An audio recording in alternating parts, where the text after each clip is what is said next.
संगत जी प्यार से कहना जी, धन निरंकार जी। संगत जी, जिस बाप ने अपनी जवानी की आखिरी बूंद तक निचोड़ दी ताकि उसके बेटों के पैर में कभी कोई कांटा ना चुभे, जिस माँ ने खुद भूखे पेट सोकर अपने हिस्से का निवाला भी बच्चों के मुंह में डाला, आज उसी घर में सुई की नोक बराबर जमीन के टुकड़े के लिए उस बूढ़े माँ बाप की इज्जत को बीच चौराहे पर नीलाम कर दिया जाता है। आखिरी कोर्ट के कागज पर दस्तखत होते ही वो माँ बाप जो कल भगवान थे आज अचानक घर का सबसे फालतू कबाड़ बन जाते हैं। तो सत्संगा जी, आइए इस सच की उस गहराई में उतरते हैं जिसे आज हमारा समाज जानबूझकर अनदेखा कर रहा है। जब तक किसी पिता के नाम पर जमीन का टुकड़ा होता है, जब तक बूढ़े हाथों में बैंक की पासबुक होती है, जब तक घर के सारे बेटे बहुएं और पोते पोतियां आगे पीछे घूमते हैं, चाय का कप समय पर आता है, बीमारी में दवाई का ढोंग भी किया जाता है, लेकिन जैसे ही भाइयों के बीच बैठकर पंचायत होती है, पटवारी आता है और ज़मीन का वो छोटा सा हिस्सा बेटों के नाम ट्रांसफ़र हो जाता है, ठीक उसी पल से उस बूढ़े बाप की औकात एक नौकर से भी बदतर कर दी जाती है। वो माँ बाप जिन्होंने भाइयों को एक साथ रहना सिखाया,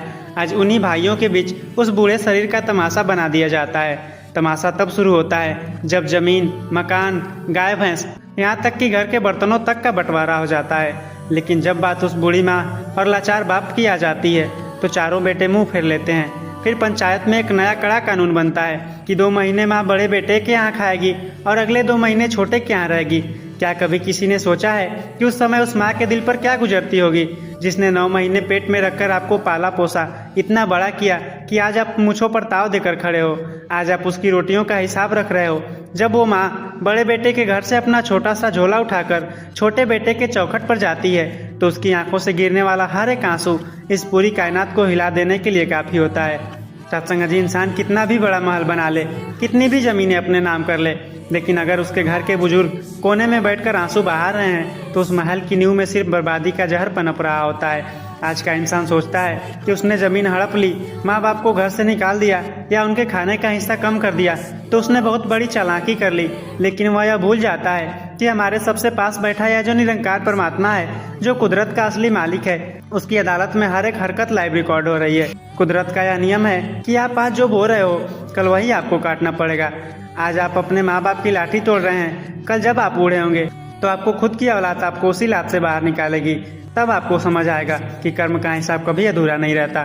सत्संग जी, लोग हजारों रुपए खर्च करके तीर्थों पर जाते हैं, भंडारे करवाते हैं, माथे टेकते हैं ताकि उन्हें पुण्य मिल जाए, लेकिन हकीकत यह है कि जब तक आपके घर के जीते जागते भगवान भूखे हैं या तिरस्कार की जिंदगी जी रहे हैं, तब तक दुनिया का कोई भी दान पुण्य आपको उस पाप से मुक्त नहीं करा सकता।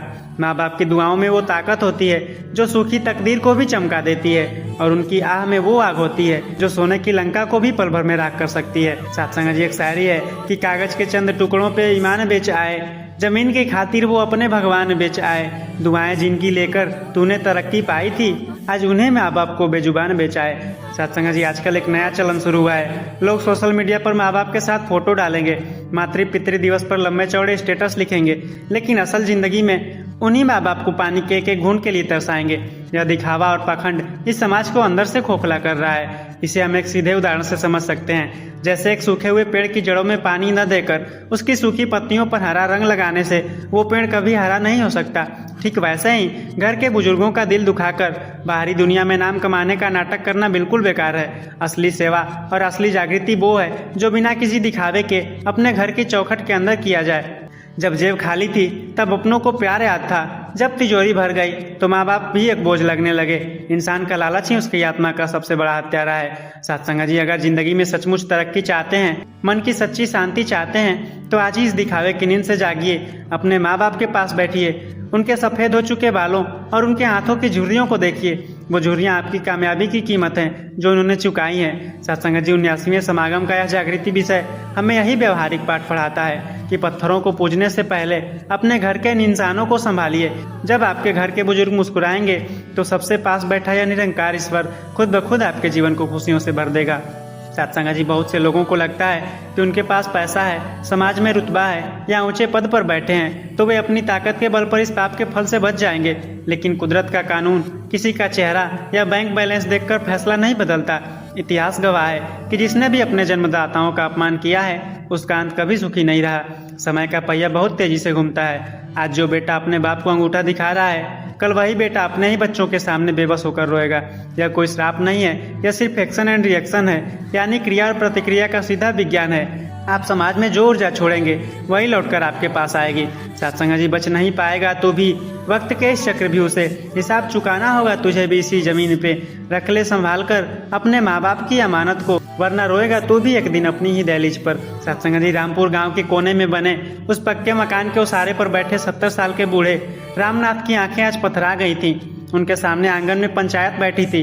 पटवारी कागजात फैलाए बैठा था और उनके तीनों बेटे रमेश, सुरेश और दिनेश जमीन के एक एक इंच का हिसाब लगा रहे थे।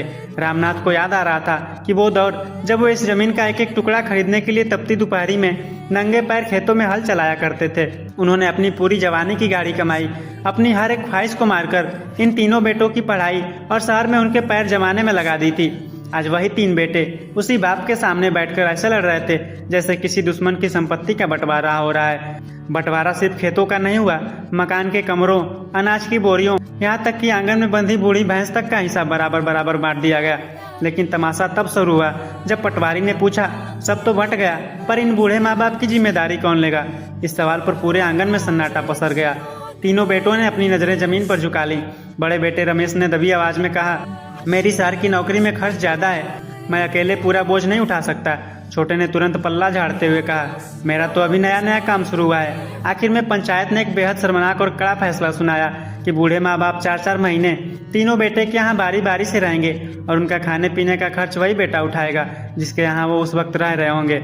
यह फैसला सुनते ही रामनाथ की बूढ़ी पत्नी सावित्री के हाथ से पानी का लोटा छूट कर गिर गया। जिसने 9 महीने अपने पेट में रखकर इन्हें पाला, आज उसकी रोटियां गिनी जाने वाली थी।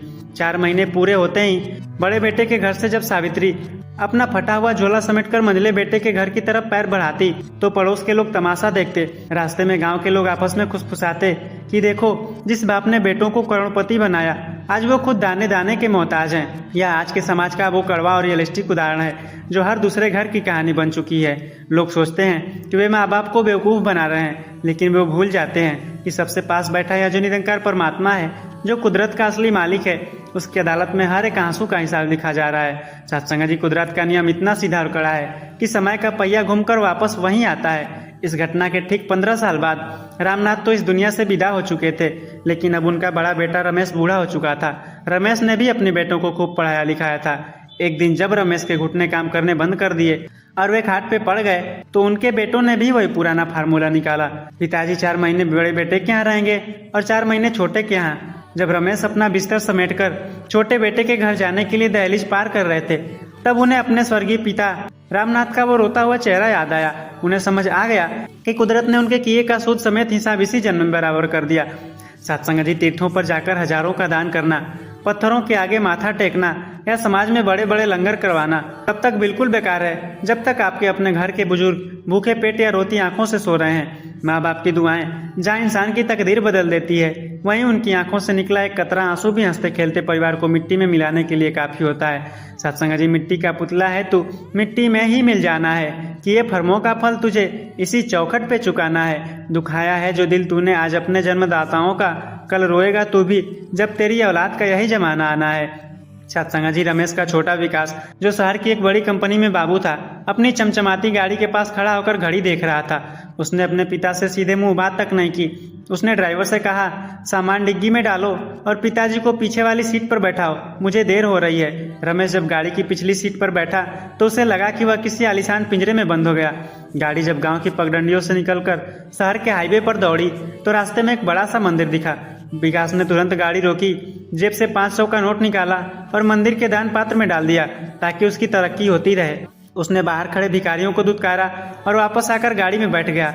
सत्संग जी, आज के पढ़े लिखे समाज का वो सबसे बड़ा पाखंड है जिसे किसी किताबी ज्ञान की जरूरत नहीं है। लोग सोचते हैं कि पत्थरों पर दूध चढ़ाने से या बड़े बड़े पंडालों में जाकर जय जयकार करने से उनके पाप धुल जाएंगे, लेकिन सच तो यह है कि सबसे पास बैठा या जो निरंकार मालिक है, जो हर घट में वास करता है, वो मंदिर के दान पात्रों को नहीं बल्कि गाड़ी के पिछली सीट पर बैठे उस बूढ़े बाप की भींगी हुई आंखों को देख रहा था। कुदरत का तराजू इतना साफ है कि वहाँ किसी की ऊंची पहुंच या बैंक बैलेंस काम नहीं आती। शहर के उस बंद फ्लैट में रमेश की जिंदगी एक कैदी जैसी हो गई थी। बहू सुबह उठकर खाना बनाती तो रोटियां गिनकर टेबल पर रख देती।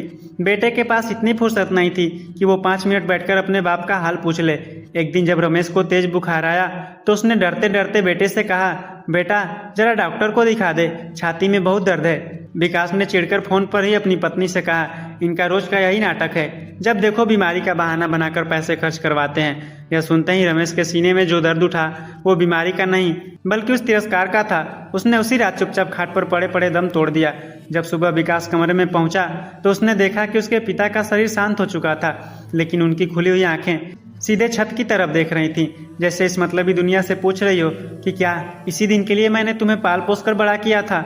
रमेश के मरने के बाद विकास ने बहुत बड़ा मृत्यु भोज रखा। पूरे शहर के लोगों को वीआईपी खाना खिलाया, पंडितों को दान दक्षिणा दी ताकि समाज में उसकी वाहवाही हो सके। लेकिन उस आलीशान भोज के बीच कोने में खड़ा विकास का अपना 10 साल का बेटा यह सब बहुत ध्यान से देख रहा था। उसने अपने पिता विकास का हाथ पकड़ा और बिल्कुल मासूमियत से पूछा, पापा, जब आप दादाजी की तरह बूढ़े हो जाओगे तो क्या मुझे भी आपको इसी तरह दूसरे घर में भेजने के लिए 4 महीने का इंतजार करना पड़ेगा, या मैं अभी से आपके लिए एक अलग कमरा बुक कर दूं? यह सवाल सुनते ही विकास के पैर के नीचे से जमीन खिसक गई। उसके मुंह से एक शब्द नहीं निकला। उसे समझ आ गया कि जो सबक उसने अपने पिता को सिखाया था उसकी औलाद ने वो सबक उससे भी जल्दी सीख लिया है। सत्संग जी, यही जीवन का सबसे बड़ा सच है जो हर उस इंसान को भुगतना पड़ता है जो कागज के टुकड़ों और जमीन के लिए अपनों का दिल दुखाता है। सत्संग जी, वह रात विकास के दिन की सबसे लंबी और खौफनाक रात थी। उसे मखमली गद्दे पर भी नींद नहीं आ रही थी। उसे लग रहा था कि कमरे के हर कोने में उसके पिता की आत्मा उसे देख रही थी। उसने अपनी पत्नी से कहा, हम समाज को दिखाने के लिए कितना भी बड़ा नाटक कर लें, लेकिन आज हमारे बेटे ने हमें हमारा असली चेहरा दिखा दिया है। हम जिसे कामयाबी समझ रहे थे वो असल में हमारी सबसे बड़ी हार है। अगली ही सुबह विकास ने एक बड़ा फैसला लिया। उसने अपनी सुख सुविधाओं और शहर के उस बंद फ्लैट के पाखंड को छोड़ा और अपने बेटे का हाथ पकड़कर वापस अपने पैतृक गांव रामपुर पहुंचा। वहां जाकर उसने उस पुराने आधे टूटे हुए ओसारे पर माथा टेका जहां कभी उसके दादा और पिता बैठते थे। उसने गांव के स्कूल और अस्पताल के लिए अपनी कमाई का एक बड़ा हिस्सा दान किया, लेकिन इस बार किसी दिखावे या अखबार में नाम छपवाने के लिए नहीं बल्कि अपने भीतरी पछतावे को शांत करने के लिए। उसने अपने बेटे को अपने पास बैठाया और खेतों की मिट्टी हाथ में लेकर कहा, बेटा, इस जमीन के टुकड़ों की कोई औकात नहीं है। इंसान का असली धन वो गाड़ियां या बैंक बैलेंस नहीं है बल्कि वो दुआएं हैं जो माँ बाप के दिल से निकलती है। मैंने जो गलती की उसकी सजा मुझे मिल चुकी है, लेकिन मैं नहीं चाहता कि तू भी कल को इसी आग में जले। सत्संग जी, आज के इस मतलबी दौर में लोग सोचते हैं कि वे बहुत चालाक हैं, वे अपनों को धोखा देकर आगे निकल जाएंगे, लेकिन यह पूरी कायनात हमारे सबसे पास बैठा या जो निरंकार ईश्वर है वो हर एक कर्म का हिसाब बराबर रखता है। किसी भी इंसान की असली तरक्की इस बात से नहीं नापी जाती कि उसके पास कितनी जमीन है, बल्कि इससे नापी जाती है कि जब वह शाम को घर लौटता है तो उसके घर के बुजुर्गों के चेहरे पर कितनी मुस्कान है। अगर घर के जीते जागते भगवान खुश हैं तो आपकी चौखट पर बरकत खुद ब खुद चल कर आएगी, लेकिन अगर उनकी आंखों में आंसू हैं तो दुनिया की कोई भी ताकत आपको बर्बाद होने से नहीं रोक सकती। यही इस जीवन का वो अटल सच है जिसे हर इंसान को होश में रहकर समझना होगा। उस गांव के उसारे पर धूप डल रही थी और विकास अपने बेटे का हाथ थामे चुपचाप जमीन को देख रहा था। हवा में खेतों की वो सौंधी महक थी जो सालों पहले उस दादा रामनाथ के पसीने से महकती थी। विकास को महसूस हुआ कि जमीन का जो टुकड़ा पाने के लिए उसके परिवार में पीढ़ियों से जंग चल रही थी वो मिट्टी तो आज भी यहीं अपनी जगह पर शान से पड़ी है, लेकिन उसे अपनी जागीर समझने वाले इंसान एक एक करके इसी मिट्टी के नीचे दफन हो गए। जमीन कभी किसी की नहीं हुई, इंसान ही जमीन का हो जाता है। तभी गांव के एक बुजुर्ग जो कभी उसके दादा के जमाने के साथी थे लाठी टेकते हुए वहां से गुजरे। विकास को रोता देख उन्होंने उसके कंधे पर हाथ रखा और बिल्कुल ठेठ देसी अंदाज में एक ऐसी बात कही जो सीधे छाती को चीरती हुई पार निकल गई। उन्होंने कहा, बबुआ रो मत, पछतावे का आंसू भी गंगा जल जैसा होता है जो भीतर के सारे मैल को धो देता है। लेकिन एक बात गांठ बांध लो, दुनिया का सबसे बड़ा जुआरी वो इंसान है जो अपने कल की खातिर अपने आज के भगवान को दांव पर लगा देता है। यह मिट्टी तो यहीं रहेगी, तुम अपना हिसाब दुरुस्त करो। सत्संग जी, इस दुनिया का हर रिश्ता, हर पद और हर एक धन दौलत सिर्फ एक किराए का घर है। आज आपके पास है, कल किसी और के पास होगा। समझदारी इसी बात में है कि इंसान इस दिखावे की अंधी दौड़ से बाहर निकले, अपने घर की दहलीज के अंदर झांके और यह पक्का करे कि उसकी लालच की वजह से किसी आंखों में आंसू ना आए, क्योंकि जब इस संसार से विदा होने का वक्त आएगा तब आपकी तिजोरी का पैसा या कोर्ट के कागजात आपके साथ नहीं जाएंगे। आपके साथ सिर्फ वो दुआएं जाएंगी जो आपने निस्वार्थ भाव से अपनों की सेवा करके कमाई होंगी। सबसे पास बैठे इस निरंकार परमात्मा की यह सच्ची बंदगी है और यही इस इंसानी जीवन का सबसे बड़ा और व्यवहारिक सच है। सत्संग जी, उस बुजुर्ग की बात सुनकर विकास ने अपने आंसू पोंछे और अपने बेटे को गोद में उठा लिया। उसने पलटकर उस जमीन की मिट्टी को देखा, तब उसे समझ आ गया था कि इंसान चाहे जितनी भी बड़ी इमारतें खड़ी कर ले, चाहे जितनी तिजोरियां भर ले, अंत में सब यहीं छूट जाना है। जो हाथ हाथ जमीन की रजिस्ट्री पर दस्तखत करने के लिए तड़पते हैं, एक दिन वो भी पूरी तरह ठंडे और बेजान हो जाएंगे। सत्संग जी, इस दुनिया का सबसे बड़ा सच यही है कि रिश्ते कागज के टुकड़ों से नहीं बल्कि भीतरी एहसास से चलते हैं। अगर आज आपके घर में बूढ़े माँ बाप हैं तो उनकी कद्र पैसों या जमीन से बढ़कर करो। उनके पास बैठकर 2 मिनट उनका हाल पूछ लो। दुनिया के सबसे बड़े तीर्थ से भी बड़ा पुण्य है, क्योंकि जब वो चले जाएंगे तो सोने के बर्तनों में भी परोसा गया खाना उनकी कमी को कभी पूरा नहीं कर पाएगा। सबसे पास बैठे इस मालिक की रजा भी इसी में है कि हम इंसानों से प्यार करें और अपनों का आदर करें।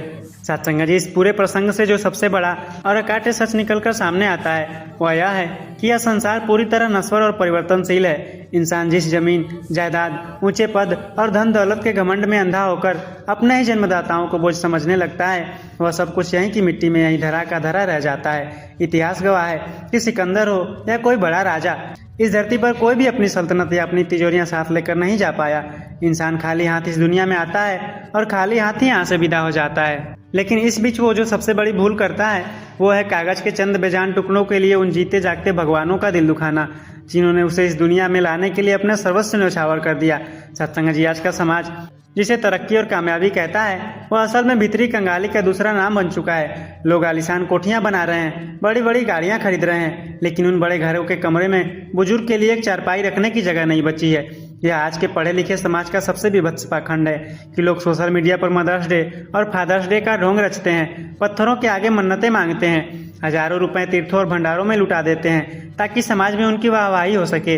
लेकिन उनके अपने घर की चौखट के अंदर बैठे बुजुर्ग पानी की एक एक बूंद और 2 मीठे बोलों के लिए तरसते हैं। ऐसे लोगों को अच्छी तरह समझ लेना चाहिए कि जब तक आपके अपने घर के माता पिता की आंखों में आंसू हैं, तब तक दुनिया का कोई भी मंदिर, कोई भी दान पुण्य या कोई भी तीर्थ आपको उस भयंकर पाप से मुक्त नहीं करा सकता। सत्संग जी, संसार का सबसे बड़ा नियम है एक्शन एंड रिएक्शन, यानी क्रिया और प्रतिक्रिया का नियम। इसे हम अध्यात्म की भाषा में कर्म का अकाट्य विधान कहते हैं। कुदरत का यह तराजू इतना साफ और निष्पक्ष है कि यहाँ किसी का बैंक बैलेंस, किसी का वीआईपी रुतबा या ऊंची पहुंच काम नहीं आती। आप समाज में, ब्रह्मांड में जो ऊर्जा छोड़ते हैं वह 100 गुना होकर आपके पास वापस लौटती है।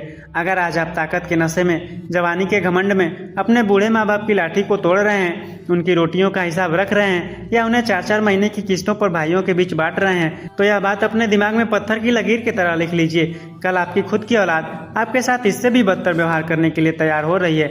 बच्चे वो नहीं सीखते जो हम उन्हें किताबी ज्ञान में सिखाते हैं, बच्चे वो सीखते हैं जो वो हमें अपने घर के अंदर अपनों के साथ करता हुआ देखते हैं। रमेश और विकास की यह कहानी कोई काल्पनिक किस्सा नहीं, यह आज के समय का वो कड़वा विज्ञान है जो हर दूसरे घर की दहलीज पर चुपचाप घटित हो रही है। इसलिए असली समझदारी और जागृति इसी बात में है कि इंसान इस दिखावे की गहरी नींद से बाहर निकले, अपने अहंकार को पूरी तरह त्याग कर अपने सबसे पास बैठे इस निरंकार परमात्मा की ओर लेकर मन को शांत और संतुलित करे, अपनी आंखों पर चढ़े लालच के चश्मे को उतारकर अपने घर के बुजुर्गों के सफेद हो चुके बालों और उनके हाथों की झुर्रियों को देखे। वो झुर्रियां कोई बुढ़ापे की निशानी मात्र नहीं, वो उन अनगिनत समझौतों और कुर्बानियों की कीमत है जो उन्होंने आपकी आवाज की कामयाबी को खरीदने के लिए चुकाई है। अगर आपके कर्म सही हैं, अगर आपके घर के जीते जागते भगवान मुस्कुरा रहे हैं, तो आपके घर की चौखट पर बरकत, सुख, शांति और समृद्धि खुद ब खुद चलकर आएगी। माँ बाप के दिल से निकली एक छोटी सी निस्वार्थ दुआ भी इंसान की सोई हुई तकदीर के बंद दरवाजे खोल देती है, और उनकी आंखों से निकला एक कतरा आंसू भी हंसते खेलते महलों को शमशान बनाने के लिए काफी होता है। कागज के टुकड़ों के पीछे भागना बंद करो और उस भीतरी संतोष को कमाओ जो सिर्फ और सिर्फ अपनों के आदर और निस्वार्थ सेवा से मिलता है। यही जीवन का अंतिम, शाश्वत और व्यवहारिक सच है। सत्संग जी, प्यार से कहना जी। धन्य निरंकार जी।